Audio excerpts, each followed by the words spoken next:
This is the Gambling Gauchos.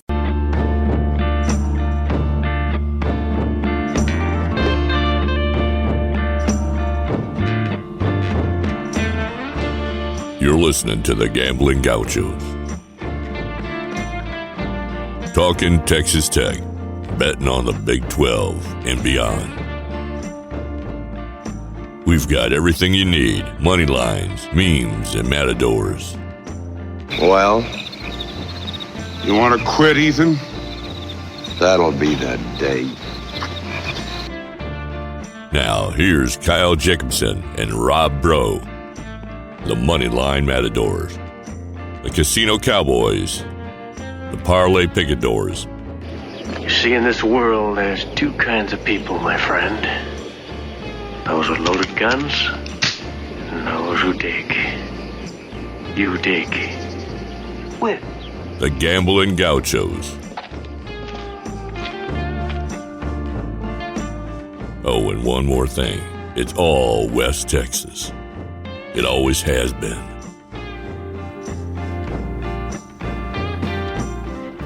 Welcome into the Gambling Gauchos. I'm Rob Bro. He's Kyle Jacobson.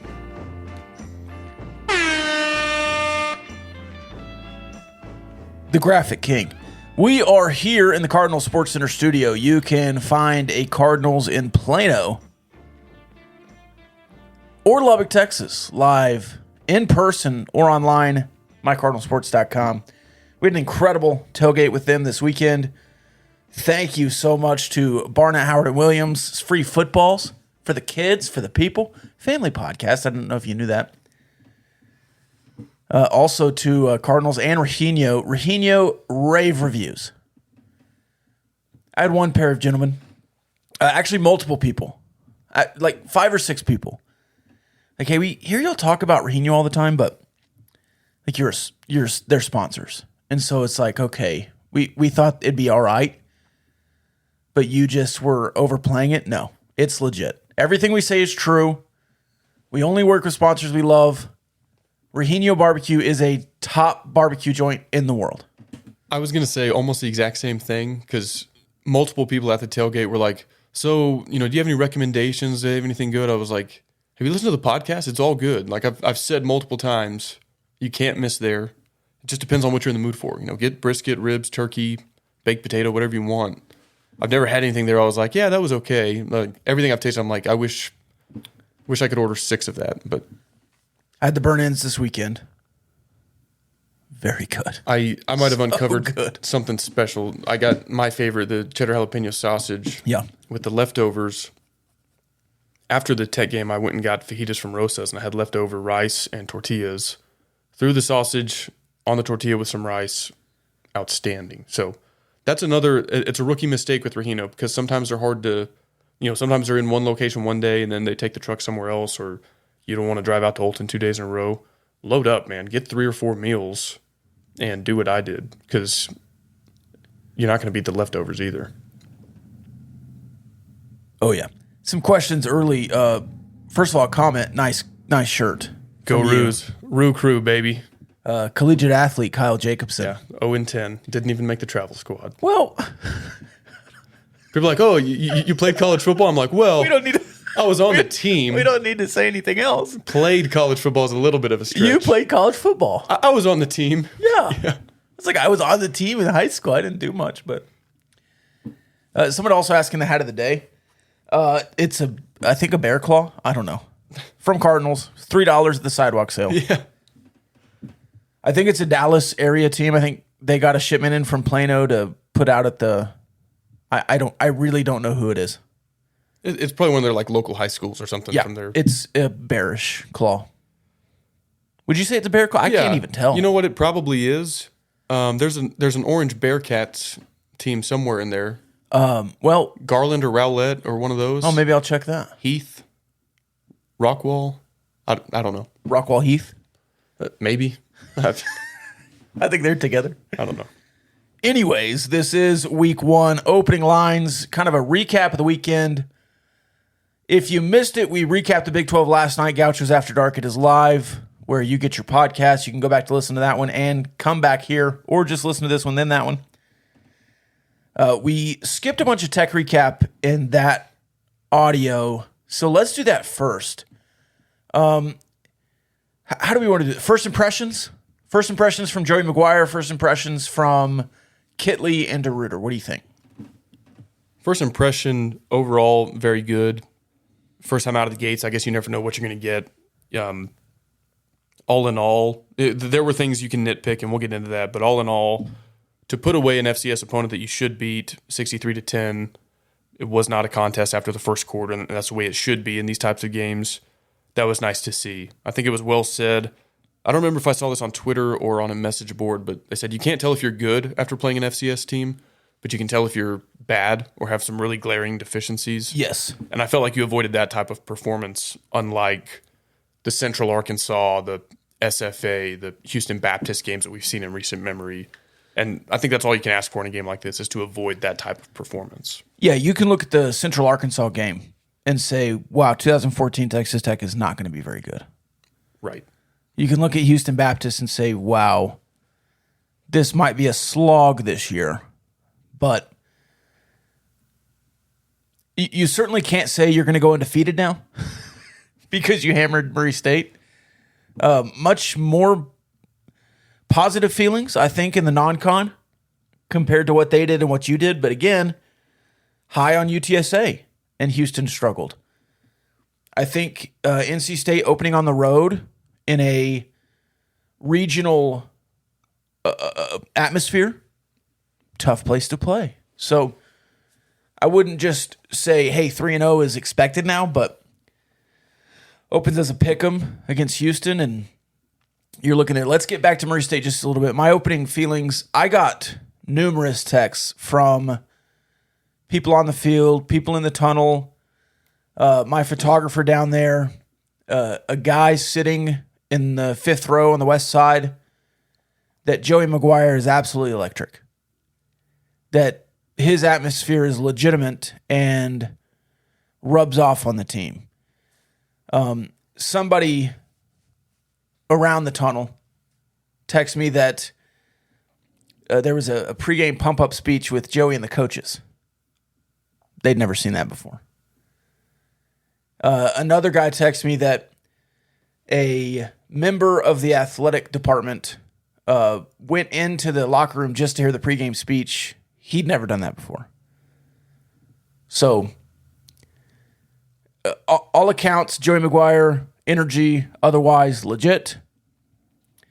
Zach Kitley's offense, what do you think about the flea flicker from his own end zone to open the game? Or at least their offense? So my wife actually asked me a very pertinent question during the game. She said, do teams ever, in a game like this, do they put something on film to throw off their opponents? And I said, yeah, it kind of goes both ways. Versus an opponent like this, you probably don't want to show your hand at a lot of stuff that you're going to need versus a team like Houston or NC State. I said, but you also put stuff out there that you make them think, well, we have to prepare for this. Yeah. So you saw a swinging gate formation on one of the extra points. Probably not ever going to use that, but you're forcing the other team to spend 5 minutes on it during practice, during special teams. And so doing a flea flicker out of the gates, you're like, as soon as you start thinking about, well, they might run a double reverse pass right here, or, it's good to get it out there. I don't think that was a play that they felt like they had to save for a close game. Obviously, otherwise they wouldn't have run it the first There's play. some other ones they've gotten. If that's the first play, they've got some better ones in the chamber. Yeah. So, yeah, I thought it was cool to come out aggressive.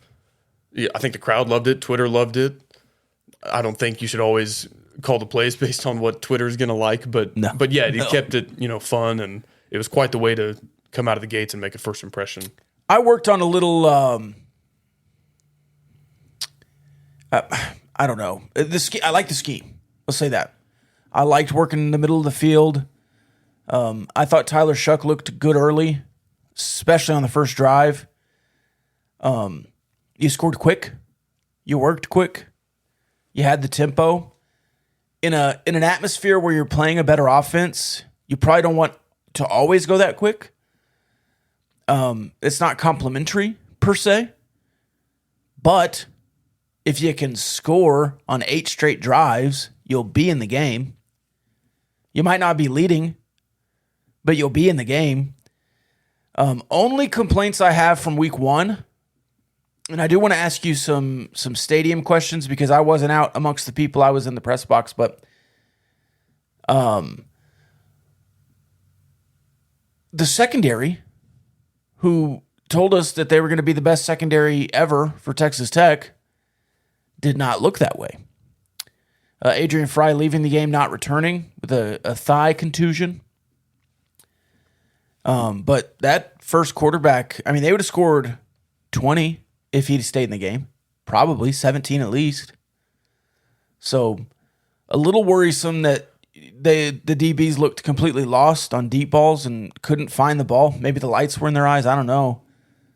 A little worrisome, but defensive line looked good. Linebackers looked good. They struggled to run the ball.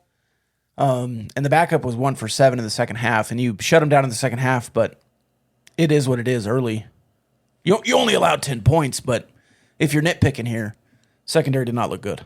Yeah, if you were just looking at it in terms of how many points did you allow, had Murray State taken the points going into the half, that's 13. Their quarterback would have been healthy for the second half. You could easily see them getting to 20, 23, 27, something like that, which isn't a stellar performance. I will say, I've kind of got two thoughts on it, I guess. One is the glass half full. The other is the glass half empty. Glass half full, that quarterback was legit. Yeah. So I think it's an oversimplification to just say, oh, it's an FCS team. They shouldn't be able to do that. I know what my eyes told me, and that kid could run. He could throw. He is an athletic quarterback. So is Clayton Tune. Yeah. I also think that some of those plays were just – I think Murray State made the play, but it was a low percentage play where you're like, okay, if it's scramble around, heave it 50 yards, and make the catch in coverage, that's not going to work 70% of the time. So on that front, I think it'll sort of even itself out to some extent. But it was a concern to repeatedly see them behind the coverage deep. Even on some of those that they didn't complete, you're like, okay, why is there a guy 40 yards downfield beyond, our deepest defender? I also think it's sort of a byproduct of DeRuyter's system. It's an aggressive system, and you saw it pay off with a lot of sacks, tackles for loss. But the downside of that is if the offensive line does pick it up, then there's going to be a lot of guys in single coverage down the field, and you kind of take the good with the bad on that front. To me, I would take that over rushing 3, never getting pressure, and then giving the quarterback 6 seconds to find a guy while 8 drop in coverage. But yeah, overall it was disappointing to see the inability of the DBs to seemingly get their heads around, make a play on the ball. And I think something that hasn't been talked about enough was the lack of takeaways. That was such a focal point all offseason. Take three. To not force a single turnover at home against an FCS school, against their backup quarterback for half the game, was a disappointment. For as much good as there was, that was probably the glaring disappointment for me. Yes. And you were close. There was a couple times where their quarterback was trying to throw it under duress where he easily could have fumbled. And had he, it might have been a scoop and score, but that's not how it unfolded. So again, is that the kind of deal where it's going to even out if you can keep getting to the quarterback that frequently? But I'm sure this is top of mind for the coaching staff as well. Like if that's such a big part of your defensive identity and you go out there and don't force a single turnover, I'm sure that's going to be the point of emphasis this week. And we know Clayton Tune can turn the ball over. He certainly did last year against Texas Tech. Murray State was getting whatever they wanted on the first 2 drives, really. In the first 4 downs on the first drive, and then they had the pretty good field goal drive, and then they had the touchdown drive. I wouldn't say get whatever they wanted, but they were running the ball at a pretty good clip early, and I said before in the preview that I thought the offense would overmatch the defense, and I thought Tim DeRuyter's defense is going to take some time for this unit to get into, and it certainly looked like that. Hopefully it doesn't. Would you be mad at a 69-49 Houston Texas Tech like the last time they were in Lubbock? No, I would take that right now. I would have been disappointed at beating Murray State 65-35. But after you get into FBS play, Big 12 play, if that's the style it takes, so be it. It's not necessarily my number one preference, but at this point, just win. You never complain about Big 12 home wins. Never. and Houston would be a Big 12 home win. Right. I want to circle back on one more thing you said in Okay. terms of the tempo and pace at which the offense was playing. 9 touchdown drives, 7 of them were less than 2 minutes. I'm going to rattle off how long each touchdown drive took. Okay. 1:20, 1:07, 2:54, 16 seconds. That was a one play, one throw drive. Yeah. 3:01. That was your longest touchdown drive of the game. 1:59, 2:12, 59 seconds, 27 seconds. Strong. Quick strike. I will be really interested in the Houston defense. Did Zach Kitley just mystify Murray State because you saw a lot of wide open receivers break coverage? Was that by design, or was Murray State just that clueless? I want to say that those were well designed plays and route trees that got receivers open. If not, you shined against Murray State and you did what you should have done. I think that is part of Kitley's play design is to We saw it with Cliff. give the defense a lot of eye candy. I saw a lot of switching the running back from whatever side he was protecting the quarterback right before the snap, and that does sort of impact some of the coverage assignments. There's a lot of motion. One time they had Henry Teeter out wide, and so I think there's things like that. I saw formations where the tight end and all 3 receivers were on the same side of the ball. Also some 5 wide with actual 5 receivers in there. So I do think that's part of it, is to always give a different look, put some pre-snap motion, and hope that you can kind of confuse them into a lapse mentally on the defense. Overall, good atmosphere. I liked what Texas Tech did, mostly. Some blown coverages, but hey, let's get into a few games before we just start making judgments on that. Now, week 1 last year at home was a travesty in the concourse.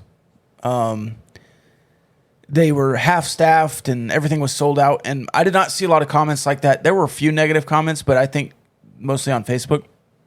Well, And Facebook people. it comes with the territory. Yeah. We had a few people in our Gouchers After Dark episode talking about the student section. I thought the student section was great. Good. I thought there's room for improvement. I thought the student section was good early. The east side was full-ish midway through the first quarter, which is just kind of what happens in Lubbock. Everybody's still trailing in from the tailgate. But the crowd for Murray State gives me hope that if you beat Houston, Texas will be sold out. And I think the Houston crowd will be better than the Murray State crowd. Yeah, I think it absolutely will be. I got to tell you, Rob, I think that we've sort of fallen victim to low expectations. Well, yes. Because people are like, the student section, I've never seen it like that before. It's Yeah. great. And I corrected myself there, yeah. well, and not just you, in our spaces last night as well. From my vantage point, east side 45-yard line, I'm looking at the southwest corner. It's entirely empty besides the front row. And so Okay, I couldn't see that corner this wasn't from my vantage point.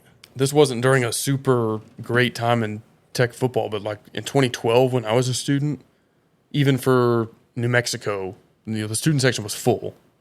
And so for it to not even be full and people being like, well, that was outstanding, I'm kind of like, you know what, there's not only could it be fuller, it could always be, louder and more energetic like at the supermarkets arena. So Yeah.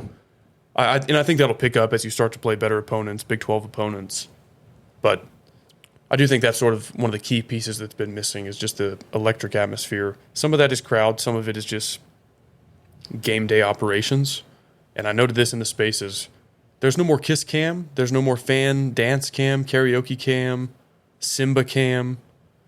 A little more business. It seemed like a lot fewer, Yeah. and here's the 30-second timeout sponsored by. There were fewer just breaks. Like it was almost like they were trying to distract you from the game, which should not be the point. Right. And more like, okay, let's play some hype music in between timeouts and everything to keep people into it, keep the team into it. And I love that approach. There was still plenty of music, but I did feel like there was less music in general and a little more band, which I've been begging for about 5 years now. I'll say another thing about the music. Uh-huh.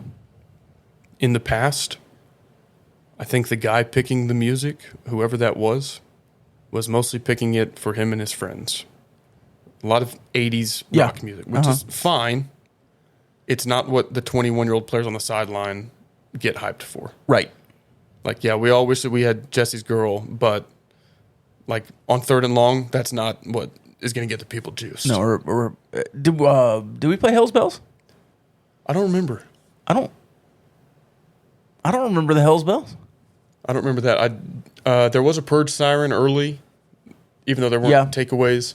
Now the intro video is its Journey, so there's an 80s play there. Right. You Which said I you think love. it's a Stranger Things, and I thought that was Yeah, well a little done. bit of a Stranger Things vibe. Yeah. But I don't want separate ways playing in the middle of the third quarter, No, trying to get the team pumped. So I thought it was a vast improvement in that respect. I did think the music was still a little bit behind, but from the 80s, they went to like the 2010s. So I think you're a little bit closer. Yeah. I was thinking about that too. I was like, Yeah. the people in the student section were 5 when this song came out. Yeah. You know, A little bit. I was like, this is a Closer, throwback though. for them. Closer, you know? though. But, no, and they were into it. But Yeah. I'm just thinking, I was like, they're not into this because it came out when they were in high school. They're into it because like they discovered this on YouTube or somewhere. Yeah. It's a little similar to Group Love. I mean, I think that's Yeah. just a little bit past what these college students are listening to. But hey, you're also booking those for alums, right? Yeah. A lot of people my age loved the Group Love angle. Everything okay over there, Well, I operations mean, wise? your headlight went out. I was trying to do some mood lighting for you. Oh, there you go. There we go. I need to look good on the stream here. Yeah, we're streaming. If you want to get on the stream, patreon.com/Gambling Gauchos. Shout out to our friends at Diversified Lenders, diversifiedlenders.com. They're a Red Raider owned and operated family business here in the Lubbock area. They can help your business get the cash it needs to operate. Rob, we haven't addressed the elephant in the room, which is that QB1 went down with a shoulder injury, an apparent shoulder injury, maybe collarbone. Don't want to speculate on that too much because I don't think there's been official word. The only thing I saw was Joey said we're going to get it x-rayed, MRI'd, see if it's an AC or a collarbone. They did get it x-rayed, Okay. but Joey said they couldn't tell after the x-ray.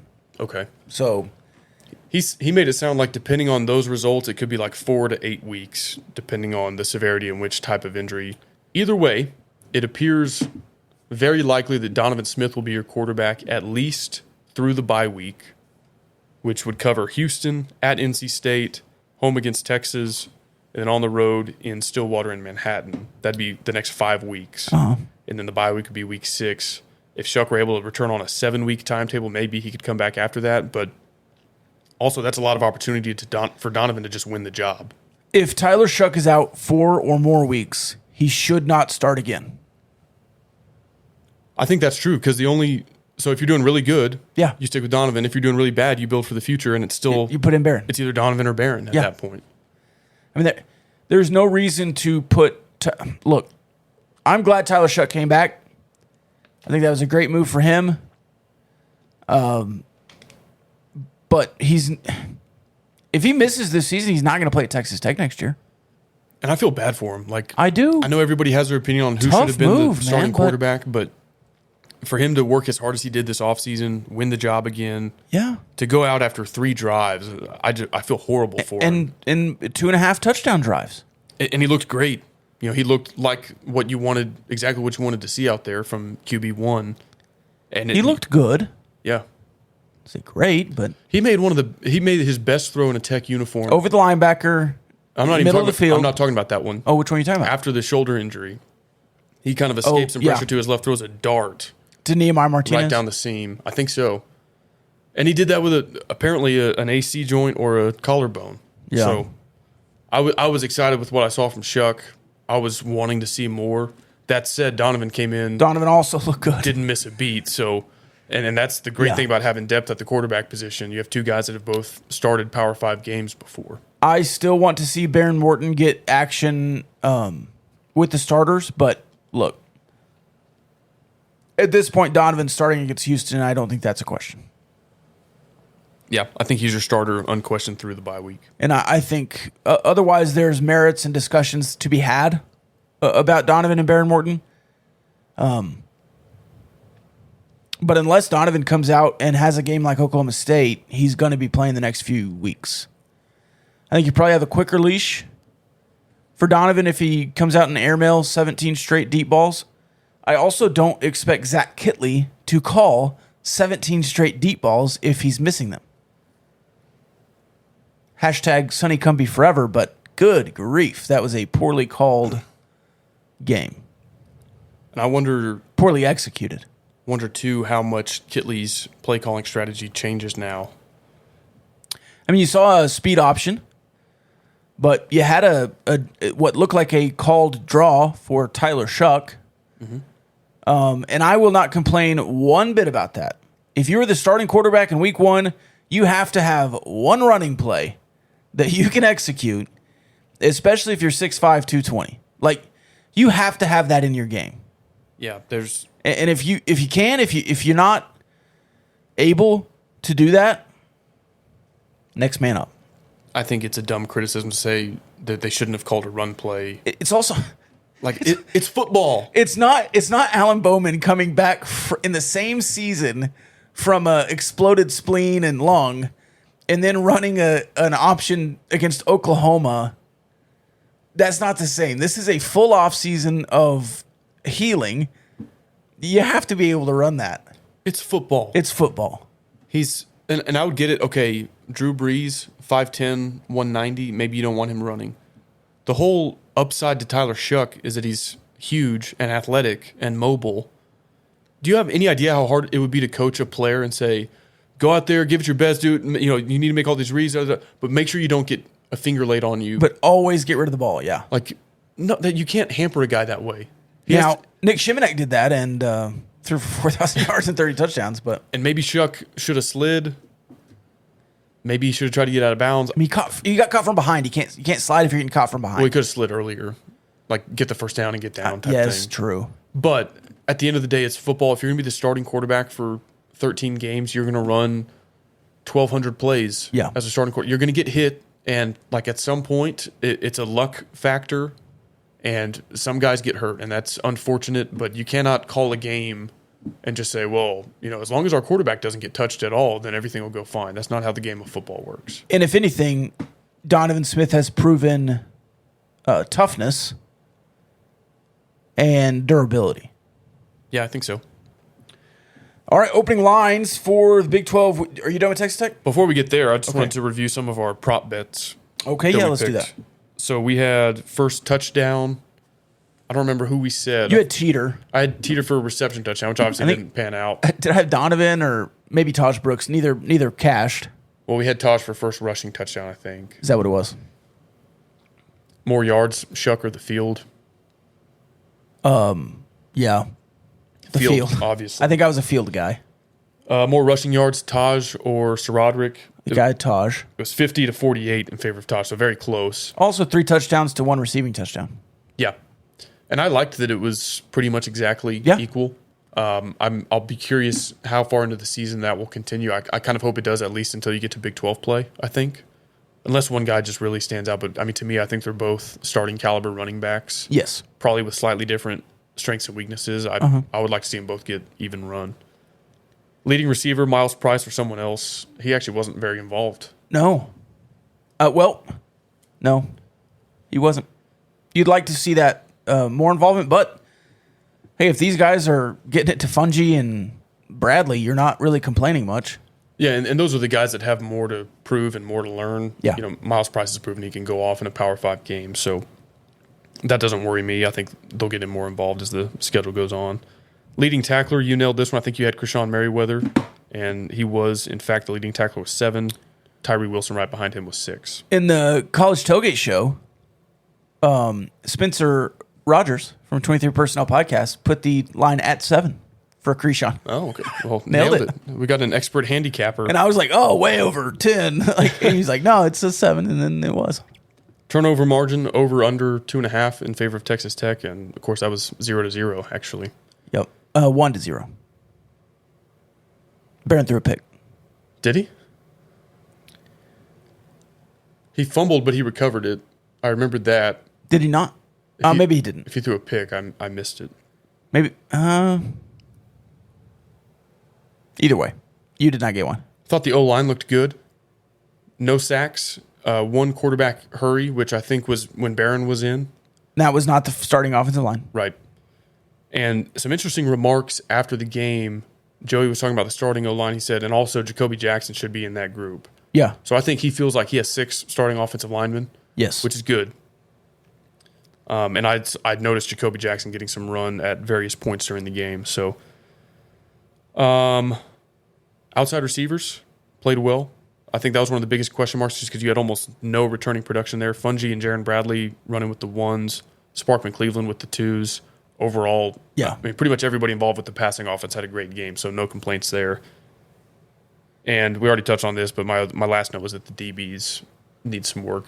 And I don't even think I mean in terms of assignment. They were there. They just didn't make a play on the ball a lot of the time. Yeah. So. Again, the 50-50 balls weren't much 50-50 with the Tech DBs, and that's not good. Correct. So opening lines for week 2, a lot of great Big 12 games on the slate. Great week. We're going to learn a lot about a good majority of the conference this week. There are some good games next week, but this is the best non-con week for the Big 12. And a Big 12 game. So let's go to it. We have multiple Big 12 games. If Tech Houston counts and Baylor, BYU counts, and you've got Kansas, West Virginia. True, yeah, you have 3. I was just counting the Kansas, West Virginia, but if we're doing it that way, then 3. Then one of these is actually an SEC game, Texas versus Alabama. So, okay, you've got the Circa Sports opening lines. Yes. I'm just going to compare notes with the Action consensus lines because there is a bit of a discrepancy on some of these. When a lot of those were preseason. Okay. The Action consensus, a lot of books put out the first 2 weeks before the season. Okay. I'm just going to review it while we're doing those just to kind of see where they line up. All right, so Arizona State, Oklahoma State, both 1-0. Arizona State hammered Northern Arizona, I think. New quarterback there at Arizona State. Arizona State's former quarterback, Jaden Daniels, playing with LSU tonight. And I do have LSU money line on that one, I believe. I need to go back and look.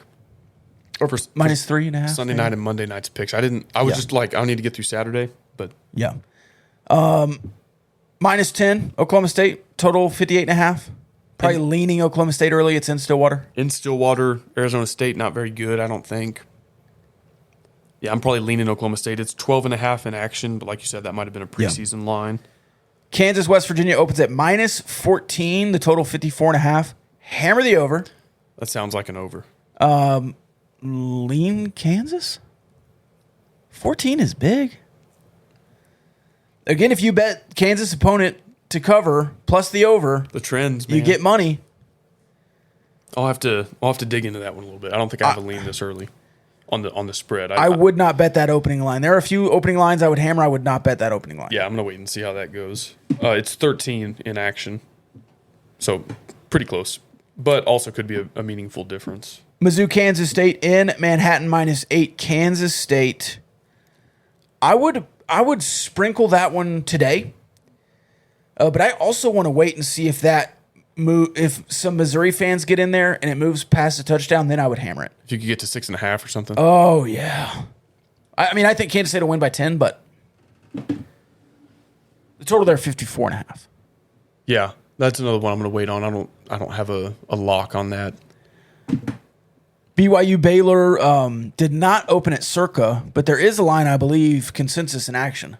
Yes, in the Action app, it shows Baylor +1.5 with the total 51.5. Seems like a pretty low total, but also I think just showing respect to the defenses with both of these programs. BYU obliterated South Florida in the opener in Tampa. Hammered. Went all the way across the country and looked good week 1. And I said Utah and BYU might both struggle a little bit. BYU obviously I thought would cover. I picked Florida to win. Utah struggled. BYU did not. No, they looked good. And this is going to be a top 25 matchup. BYU's 25 last week. Can't imagine they would fall out after a solid performance. What's the line? Action consensus is showing Baylor +1.5. So very close. It's on the road in Provo. I can't remember if we mentioned that. Yeah, I'd be in on BYU to 3.5. Yeah, I think right now I'm going to wait for the money line to post. I might just do BYU money line. That might be like minus 120, minus 125. Yeah, if you get that close, I think BYU will win, but hey, Baylor, no idea what Albany is, but this could be a great good game. grief. This could be a great game. This is probably the game of the week if I'm taking off my scarlet and black tinted glasses. Preseason expectations to now, Baylor looks like the Big 12 favorite just through week 1. And again, Albany. Hard to argue, though. I think I had Baylor at plus 550 to win the conference Yeah. preseason. So Iowa State, total 41.5, and I might take the under. Iowa State plus 3, and I also like Iowa State plus 3 here.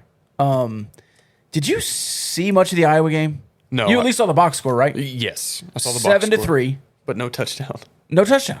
2 safeties. 3-2-2. I wish they wouldn't have kicked the field goal and won the game 4-3. That would have that would've been That's beautiful. the most Iowa Yeah. final score. I mean, it's that there already is. a baseball score at 7-3, but 4-3 would have been. I wonder if that's scoreagami. I wonder if there's ever been a 4-3 finish. I saw that. What game was scoreagami? Oh, North Carolina App State. Was it 60? What a bad beat. What was the final on that one? 63-61 or something? Yeah, and they scored like They scored 20 in the fourth quarter. They scored 6 touchdowns in the second half and lost, or fourth quarter and lost. Oh my gosh. So anyway, I think it's wise to not bet on the Cyhawk game, just from history. Certainly. Just don't touch it. Certainly. And I'll But make a early. pick, I'm leaning Iowa State plus 3. I'll see where the line moves. I'm not going to bet that today. Yeah, I'll come up with a pick, but I'm going to hate it no matter what I go with. Do like the under there. I hope that under gets bought up to 45 because then I would really hammer it. The Kent State Golden Flashes coach or offensive coordinator Andrew Sowers. Souter. Souter? I think Souter. You're right. Shallow Water's finest. Yep.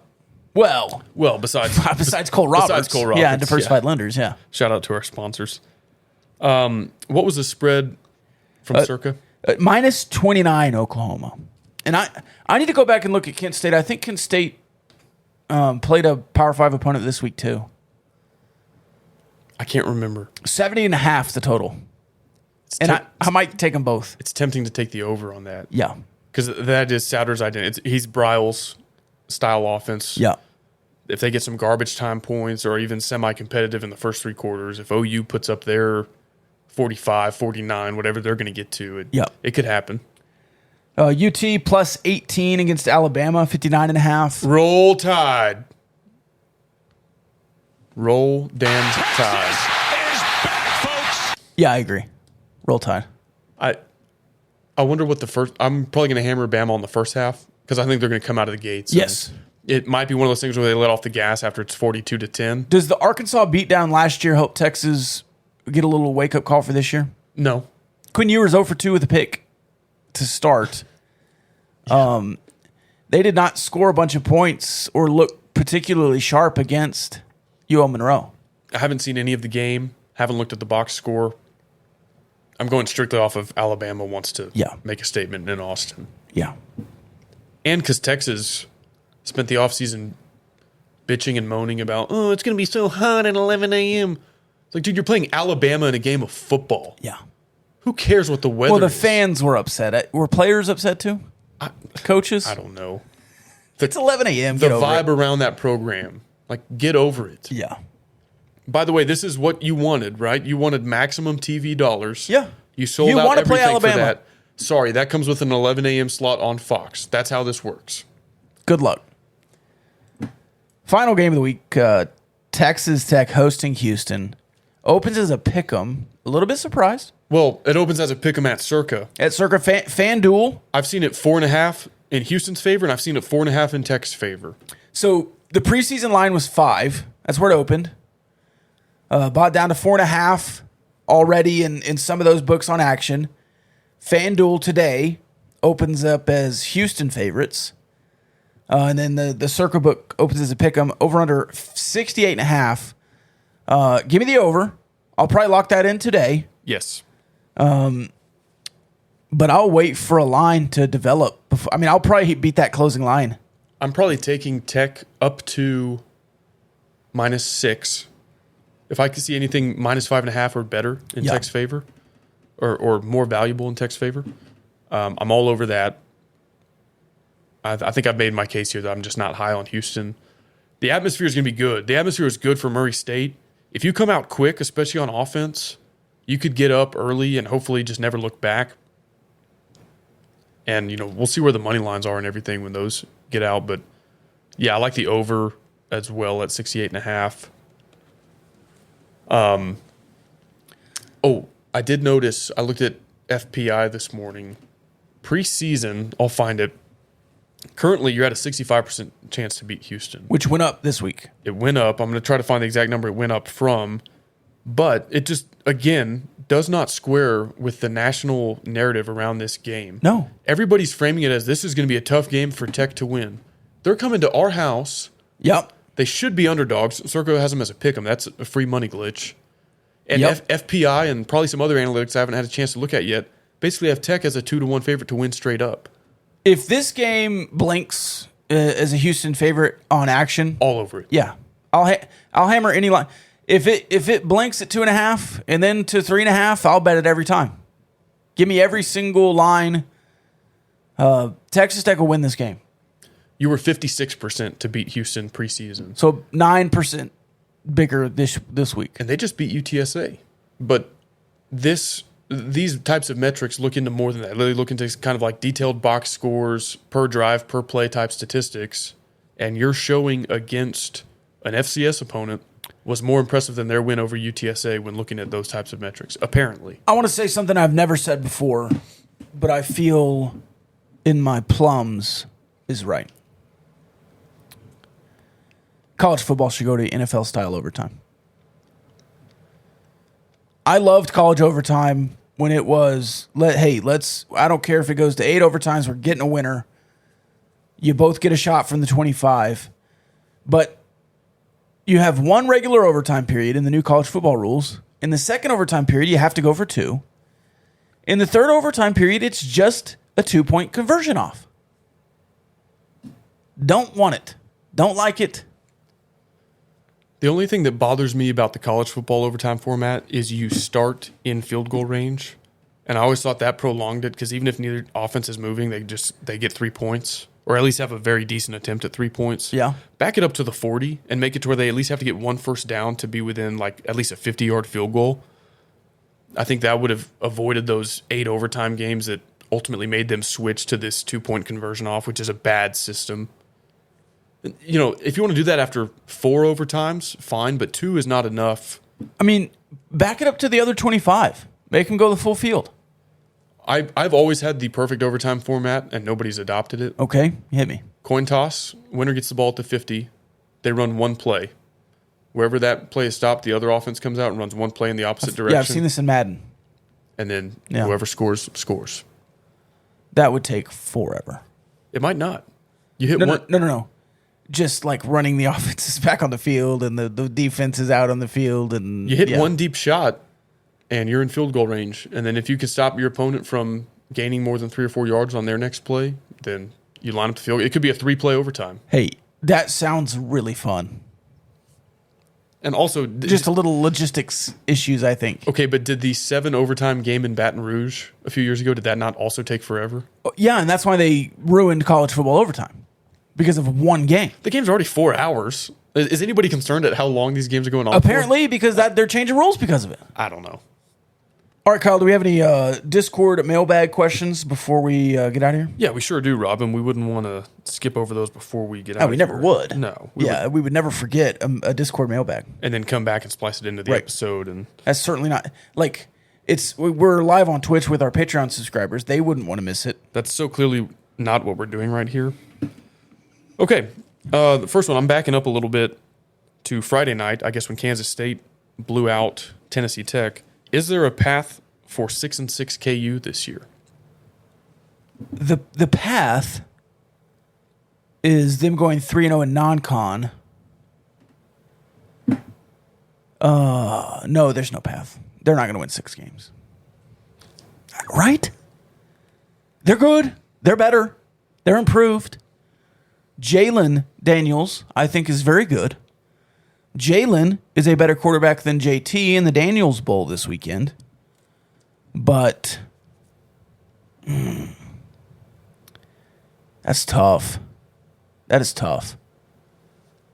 I'd lean no. Is there a path? Well, there's 12 games on the schedule. There's a path, yes. Straight as the gate and narrow the way. Yeah. It's possible. Like you said, they'd have to beat Duke, who beat Temple 30-0. I'm not saying Duke is good, but they were like in that conversation for, are they the worst team in the Power 5? Probably not, if they could do that. Right. But also, could they beat West Virginia in conference play before they even round out the non-con? Like, could they get to 3-1? Let me tell you this. If Kansas starts 2-0, the path elongates and is much less narrow. So talk to me next Sunday. Yeah, I'd still put it at less than 10%. And for me to do a bold prediction, it has to be between 10 and 15% type probability. So I'll say no. But yeah, there are 12 games on the schedule. So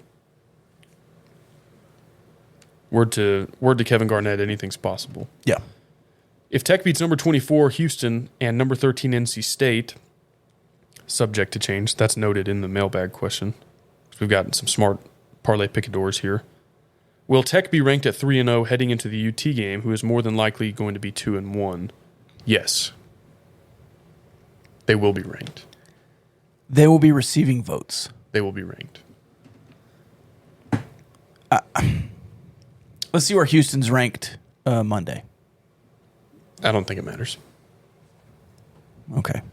Hey, if you want the opportunity to submit a question in the Discord mailbag, join us on Patreon, patreon.com/GamblingGauchos. It's $5 a month, gets you access to this Discord server, plus a whole host of exclusive interviews that are not made public, available only to our Patreon subscribers.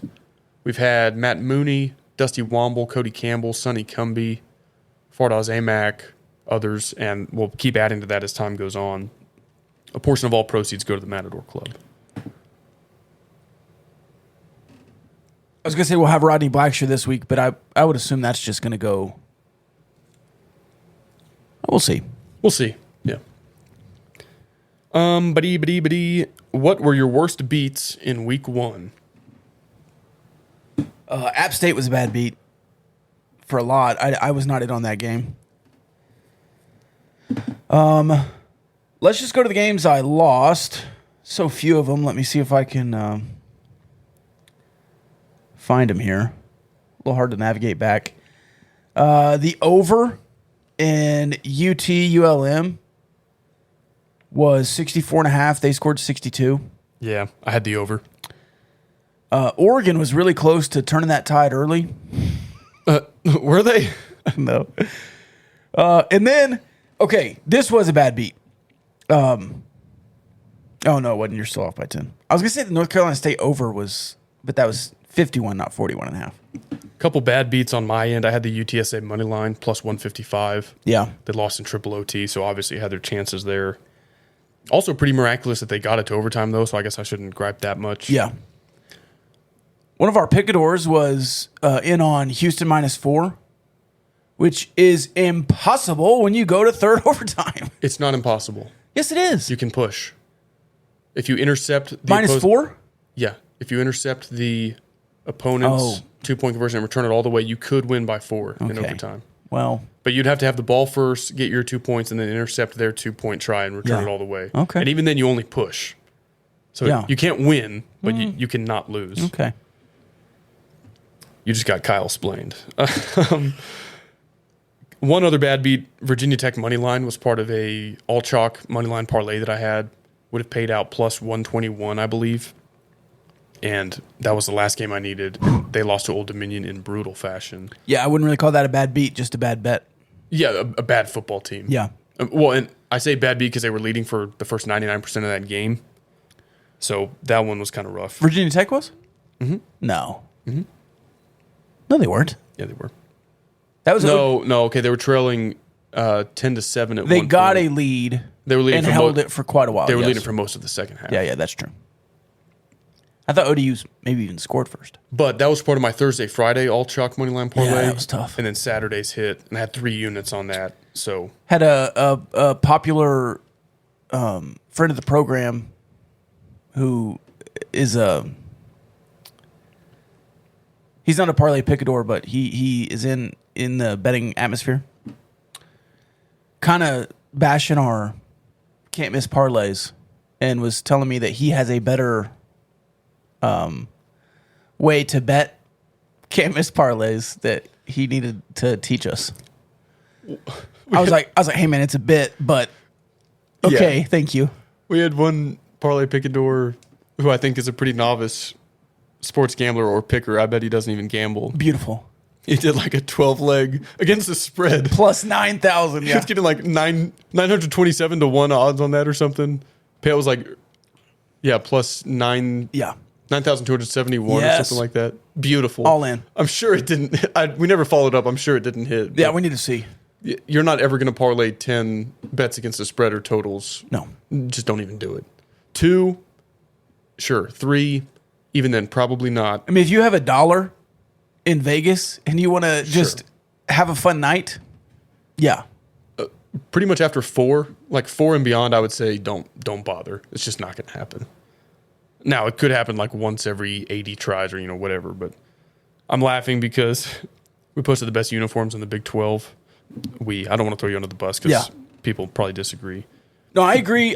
Well, Kansas is 10 for me. I don't like all blue. I kind of liked it, but And then I would put TCU at 2. okay. I like TCU's. Somebody commented and said, KU Giant chicken uniforms are hilarious and not in a good way. And a KU fan response, rent-free. So to the point. It's Was it hilarious. Leipold Burner? Yeah, it's Leipold's, or Lance Leipold's alter ego. Oh, the alter ego. At KU Realist. Pretty good account, honestly. We've come a long way with that guy. He blocked us earlier this summer, Yeah. and then he unblocked us. Now he even follows us. So we've made inroads there. Okay. Anything else from Discord? No, let me double check. But over under 6.5 weeks. Chuck is out. Kind of touched on this. Yeah. Over. I mean, I'll take the over because I don't think he's going to play again. Yeah, like I said, through the bye week would be 7 if my math is right. Because you got 1 week to Houston, NC State, Texas, Oklahoma State, K-State bye week, and then your opponent after the bye week. So that's 7 weeks. I think that'd be the earliest he comes back. I misread that question earlier and answered it in a different way. Yeah, I didn't know what you were talking about there. Whoops. Odds on take 3 actually happening. It'll happen. It will happen this year. Will it happen this Saturday? It happened the last time you played him. Does your season outlook change with it happened twice when you played him last year, didn't it? Or maybe 5 turnovers instead of 6, either way. Does your season outlook change with Shuck being out, and if, by how much? That's what I thought the first Parlay Picador was asking. That's why I answered. Look. Proud of Tyler Shuck. I think your season outlook improves with Donovan and Barron at the helm. There's a reason Shuck won the job, so I'm not going to sit here and say, oh, you're better off without him. Sure. But I have a lot of confidence in Donovan. Same. And I've tried to really kind of tightrope how I talked about the quarterback conversation. I'm not worried about Donovan Smith being the starter. If anything, I don't think Donovan is a drop-off from Shuck, even though Shuck won the job. Last one, heard Robert Gio say next week we'll start the color-themed games. Any bets on a whiteout versus UH?